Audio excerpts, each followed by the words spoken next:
I'd like to introduce you to two men, Ziggy and Johnny. Ziggy, full name Zygmunt Pliwachewski, arrived in America from Poland at the age of 30, with barely a high school education and no particular trade or skill.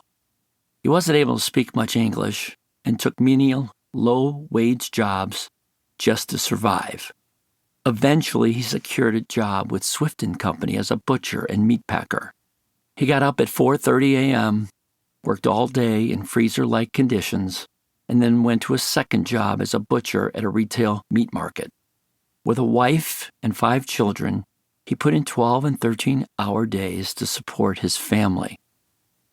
Ziggy Ply never made much money. Some weeks his family couldn't even afford the Chicago American newspaper, which cost only 75 cents per week at the time. But even with 5 growing kids, his family never went hungry. He received significant discounts on meat from Swift, and at the meat market, he was paid with a combination of $20 in cash and boxes of hamburger patties and other meat items. While his family was poor, they never felt destitute because they always had enough food, love, and happiness. Ziggy worked until he was 65. When he retired, basically the only asset to his name was his very modest house. But he never complained. Till the day he passed away at 94, he always talked about how blessed he was. Johnny, meanwhile, achieved something possibly no one else in the world has. He started not one, but 2 companies from scratch that ultimately became the leaders in their respective industries. That alone is impressive. Most people never start one business because they're too afraid. Of those who do, 70% fail within 10 years, according to the Bureau of Labor Statistics. Even more interesting is his reason for starting the second company, to become a customer of his first company. At the time, people thought he was crazy, but the potentially risky move paid off. His second company grew to be so profitable that it eventually became the only customer of his first company, replacing 120 clients. But plenty of people have started multiple successful companies.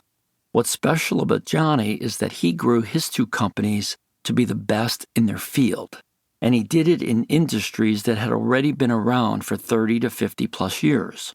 That would be like starting a new rideshare service right now and becoming the preferred rideshare company over Uber and Lyft in less than 15 years, or like creating an internet search engine that ultimately becomes more popular than Google. And he did it twice. With his business success, Johnny has enjoyed many of the material comforts that people often associate with success.